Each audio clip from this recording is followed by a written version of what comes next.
Hello everyone, welcome back. My name is Arias, and today we're going to be taking a deep dive into Lemonade's Investor Relations Day. We will look at everything from management's commentary to some simple models that displays Lemonade's huge potential, and we'll talk about why I think that Lemonade has control of their destiny. Before we get into it, I appreciate any feedback in the comments below, and without further ado, let's get into it. Daniel Schreibner started the presentation off by broadly talking about the coming age of AI and where Lemonade fits in that.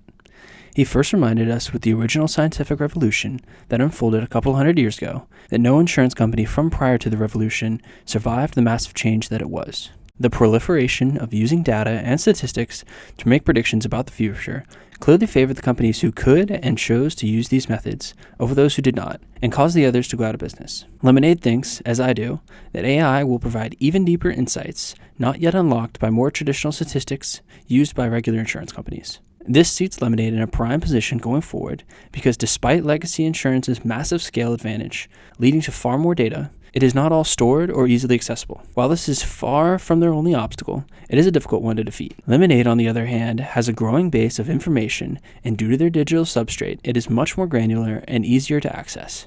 They have built from this data massive machine learning models to make more accurate predictions, just as those using statistics did coming out of the scientific revolution. They can use this to increase customer satisfaction and lower costs to consumers by charging each customer the price that correctly accounts for their risk. However, Lemonade is currently being judged on backward-looking indicators rather than forward-looking ones, meaning that any improvements in current pricing ability are being buried under a number of other issues that are more short-term in nature, such as trouble adjusting rates to inflation, having a young book of business, and not having high amounts of multi-line customers. However, for those willing to bet on the future, Lemonade could represent a massive opportunity. Then management talked about some of the many ways Lemonade uses AI. Most investors are familiar with Maya, their AI who sells nearly all of their policies for no commission, but there are many others. They talked about Cooper, who is their internal DevOps AI, who helps with engineering tasks like setting up internal development environments or pushing development builds into production. They estimate that Cooper saved 10,000 man-hours just last year doing these tasks. For reference, that is about 5 people working 40 hours a week for a year saved with this AI. We can expect this to expand going forward, both because as Lemonade grows their operation, there will be more of this work to do, and because they will likely expand Cooper's capabilities as well, leading to further savings for the company. CX.AI handles about 1/3 of interactions with customers, with about a 4.5 customer satisfaction score, and these are with non-trivial requests. The example management gave was a customer asking to move homes, which you have to figure out when that is happening, when do you want your policy canceled, when do you want a new policy to start, and what coverage you will need at your new home. This is a rather simple request that turns out to have larger levels of complexity that needs to be handled by the computer, and will be done so with lower costs and allowing human operators to focus on more complex tasks that still require them. This is saving the company money now and increasing operational efficiency, and we can already see this showing up in the numbers, as Lemonade's IFP per person increased 25% year over year, which is a show of this and other automation creating efficiencies. And I only expect this to increase in the future. AI Gym also handles interactions with customers, taking 98% of the first notice of loss and handling half of the notices end-to-end. What's even more incredible is that they reported AI Gym is performing better than humans in most tasks. They also have a fraud detection algorithm used to look over those claims, and this flagged about $100 million in fraud to date. This is direct money that Lemonade would have paid out otherwise to undeserving bad actors, but is instead retained by Lemonade. And again, this is only going to get better over time as Lemonade collects more data and machine learning techniques improve. Schreibner also talked about a system that they call Watchtower, which utilizes satellite imagery from NASA to detect wildfires and weather and take preventative measures like halting advertising in the area and instituting delayed starts to policies to eliminate the risk of a particular event. This lowers Lemonade's marketing cost and minimizes their risk while taking advantage of those events to remind people of the fact that they still need insurance. Lemonade has AI so deeply ingrained in their company that they were able to convince regulators to approve machine learning models to be used in the pricing of homeowners insurance in Texas. This is a huge breakthrough and a win for Lemonade, as they can finally use machine learning directly in the pricing of insurance to customers, which will be the most accurate method over time. Now it's up to them to get this type of pricing approved and normalized in more jurisdictions. Finally, the model they went through in the most depth was their LTV model, which directs 86% of their marketing spend today. This here is the LTV model visualized over time through its iterations. Each dot is the estimated value of a homeowner's policy color-coded, and while they only show homeowners policies, it could be used to provide an estimate for any line of their business. Each picture is an iteration of the model over time, starting from LTV1 in Q4 of 2019, with a newer version coming roughly every 2 quarters. As you can see, in LTV1, the map ranges from slightly positive to slightly more positive. This is because they did not yet have enough data to train the models to make accurate, granular predictions, and so it's really just displaying the average result, which you would expect to be slightly positive. LTV2 and 3 get more granular and are estimating some holidays to be more valuable than others, but the big breakthrough was LTV4, the first one used in production. As you can see there are finally some red dots, especially in California. LTV5 and 6 continue the trend to increase granularity and nuance in the data. Of course, I expect this to continue going forward, allowing Lemonade to build their advantage that this provides as they collect more data. They then zoomed in on the Houston area, and as you can see, the same trend played out with more and more information over time. This is especially obvious from the shift from LTV3 to 4, where it becomes abundantly clear that they are overpricing their customers in Houston, shown in the dark green dots. The introduction of LTV6 reveals further nuance with some policies that are particularly underpriced, like down here in Friendswood, where they would look to correct that issue, or overpriced, like here in Fresno. Fresno, a dark green area, is sandwiched between Friendswood, a dark red area, and Sugarland, a very mixed area, which just goes to show how particular these models are starting to be able to pick out. Lemonade tried to give investors some idea of the effect that they expect to stem from these LTV models with this chart.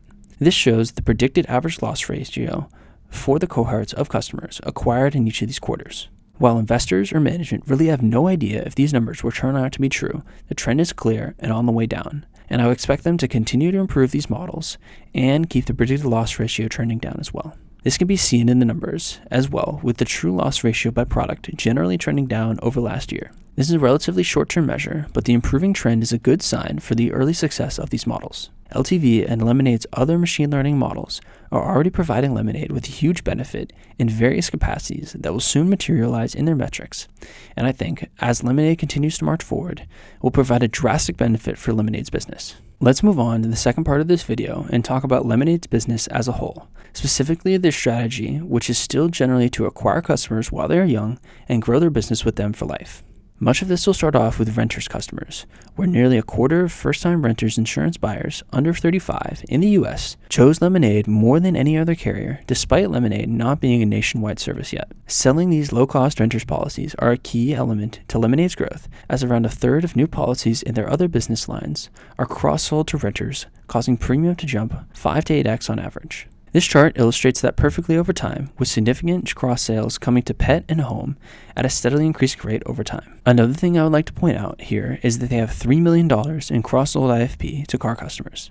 But considering that there are only a few states with car insurance, this can be seen as a potential source of much more growth in the future. In fact, cross-sales are almost sure to be a large part of their future growth, considering 60% of legacy insurance customers are multi-line, whereas Lemonade only has 4% customers being multi-line. This should trend towards industry average over time, which would be a massively positive impact for Lemonade's business because multi-line customers do not require additional customer acquisition cost to massively raise their premium per customer. And while they would likely trend up over time, car insurance is accelerating this trend, as you can see here, with the clear departure in the trend of Illinois' multi-line customer count from the previous trend where car insurance was induced. Now, all of this expansion can't go up forever, right? Well, not technically forever, but the market they are playing in is absolutely gargantuan. Lemonade could have 100x their business and still be smaller than other companies like State Farm. This shows what an incredible opportunity Lemonade has with just how much room they have to expand. This is another key ingredient to the investment thesis in Lemonade, a massive market to take advantage of. Management then took the time to give a little color on each of their 5 products in the lineup. Starting with renters insurance, their first product, and it is profitable, and has about 9% market share in the US. Renters only makes up about a third of Lemonade's IFP, and that comes from a massive 1.4 million customers of their 1.7 million total customers. Put another way, 2/3 of their IFP is coming from the non-renters 20% of their business, and with the way we know customer dynamics works, these customers represent an avenue for a lot of growth going out in the future with upsells and cross-sells. Moving on to pet insurance, where 80 million households in the US have pets, but only 2.5% of them have pet insurance. Clearly, this is a market with potential for huge growth going forward, and it's already growing at 25% a year. Lemonade Pet, however, is growing at 4 times that rate, adding significantly to their growth. Another thing to note about pet insurance is that it tends to have higher amount of claims for smaller amounts. This increase in data and opportunities allows Lemonade to iterate faster and improve their process drastically. That could be one of the reasons that the loss ratio of pet insurance is lower than that of an older product line like home insurance. Moving on, life insurance is their smallest business line, but tends to be more profitable. 35% of policies are cross-sold, and this decreases their churn by half once they are cross-sold. Next is their most troubled business line, home insurance. As you saw in the earlier chart, home insurance is the worst loss ratio of all their established business lines. There are a few factors in that, and one being the relative infrequency of customer claims compared to other business lines. This makes it harder for Lemonade to test and improve with the lack of claims to gather data on. And with homes being expensive, the claims hurt when they do come through.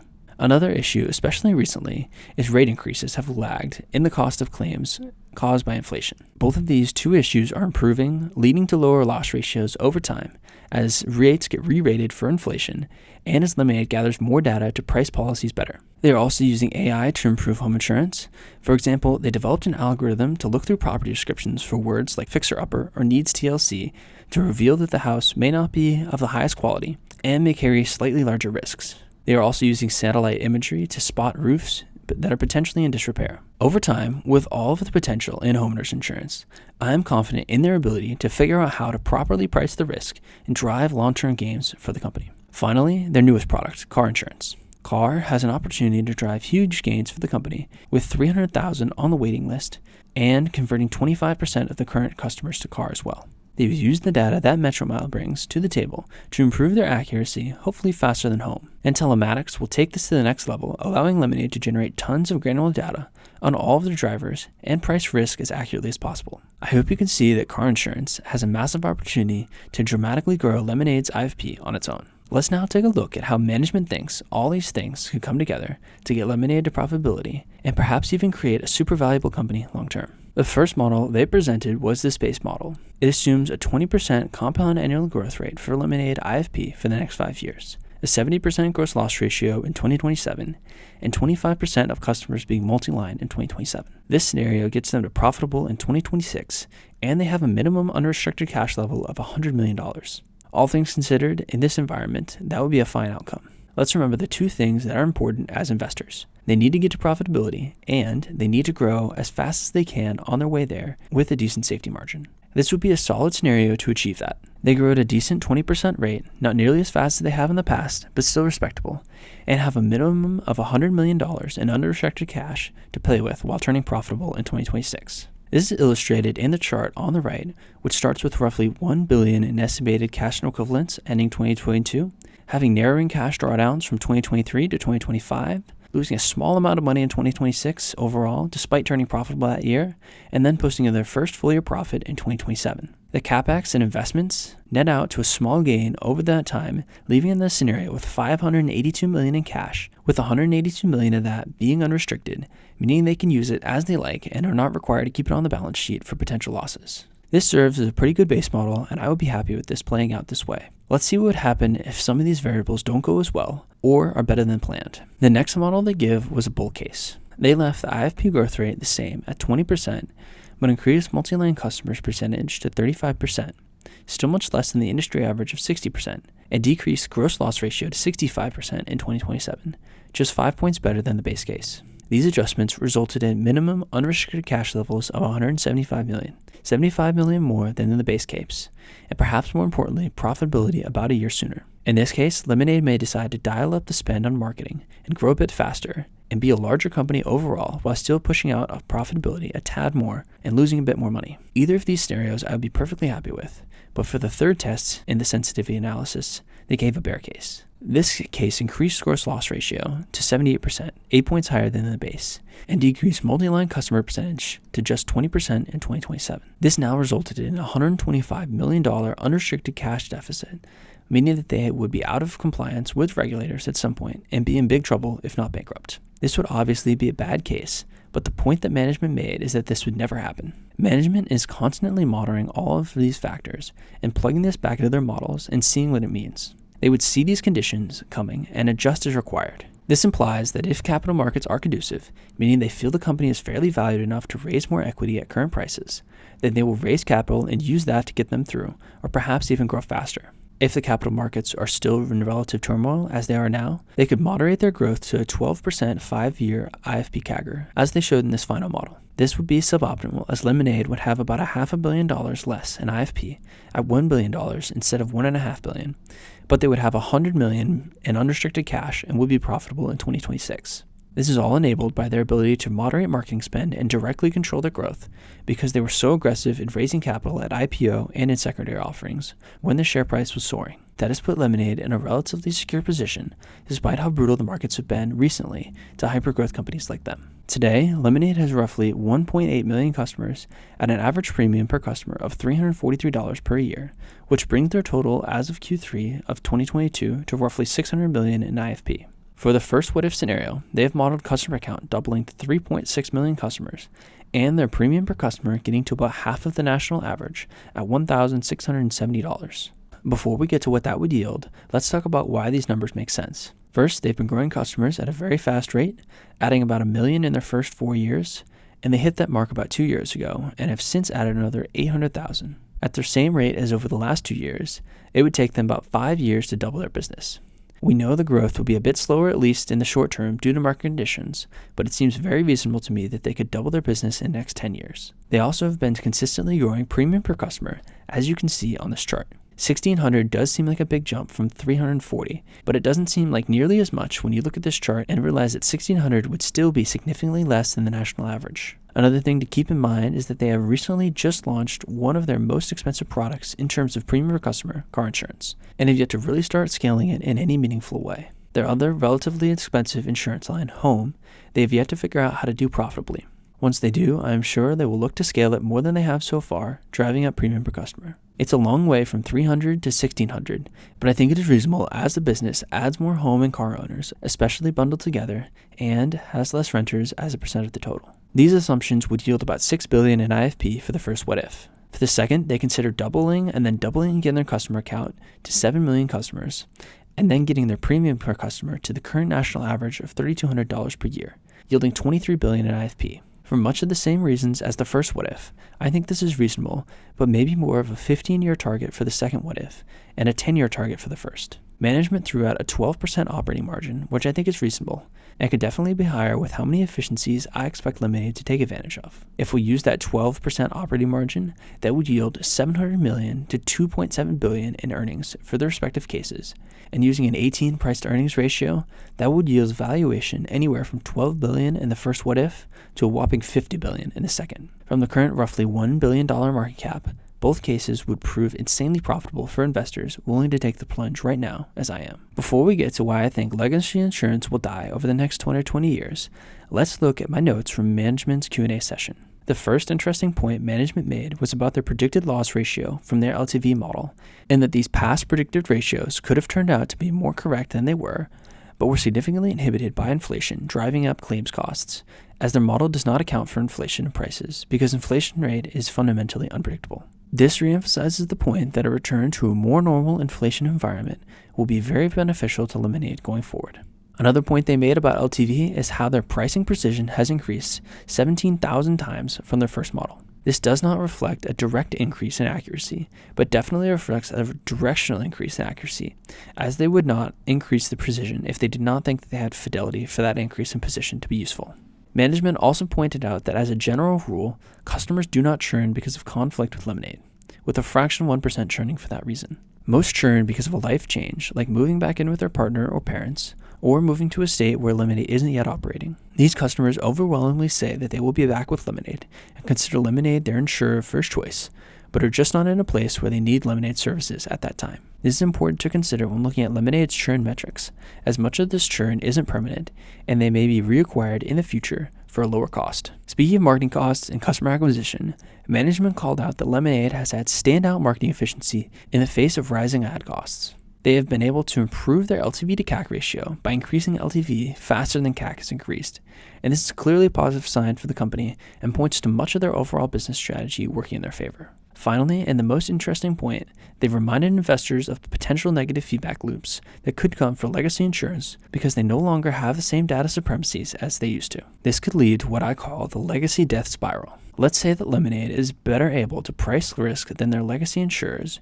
due to their ability to collect more granular data from their digital substrate and apply cutting-edge AI to make better predictions than these legacy insurance carriers. If they can more accurately price customers, then the better low-risk customers will then choose Lemonade at a higher rate because they have been more accurately priced at said lower rate. This will leave legacy insurers with an on average lower quality, higher risk customer, causing these legacy insurers to either increase rates or make less money. We know they won't accept the latter, so when the legacy raises prices, new customers will be below the average rate, allowing Lemonade to acquire them because they can price them accurately and give them a better price than the legacy can.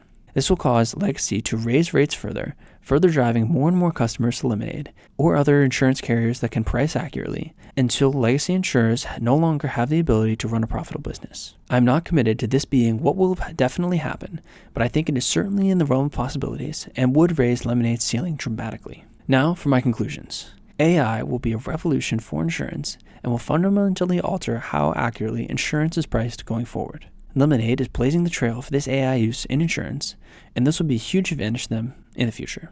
I think Lemonade also has a winning customer-facing strategy and is executing it. Management thinks this has the potential to add up to be a very successful company, and I agree if they can make it out of this market turmoil that they are currently seeing. I am still actively buying Lemonade as recently as last week, and it currently makes up about 6.5% of my portfolio. I have a cost basis in the mid-30s, which puts me down a painful 58% at current levels. I'm really excited about Lemonade's future, and I can't wait to see how it all play out. Thanks for watching. What do you think of Lemonade? Will they make it to be profitable? Why or why not? Let me know in the comments below. Thanks again for watching, and have a great rest of your day.